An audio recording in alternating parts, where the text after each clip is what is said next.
তিনি পাশ করেছেন, তবে এই নবীর একটু স্বভাবটা ভিন্ন ছিল, অন্য নবীর চেয়ে একটু ভিন্ন ছিল।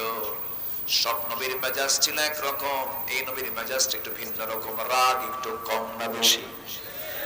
রাগ একটু কম না বেশি? তাফসীর এসেছে তিনি যখন খেপে যেতেন চুলগুলো খাড়া হয়ে টুপি ভেদ করে বের হয়ে যেত।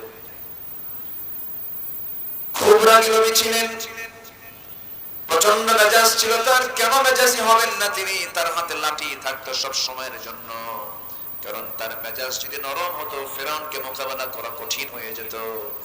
ফেরাউনকে দমন করার জন্য মেজাজি নেতৃত্বের দরকার আছে না নাই?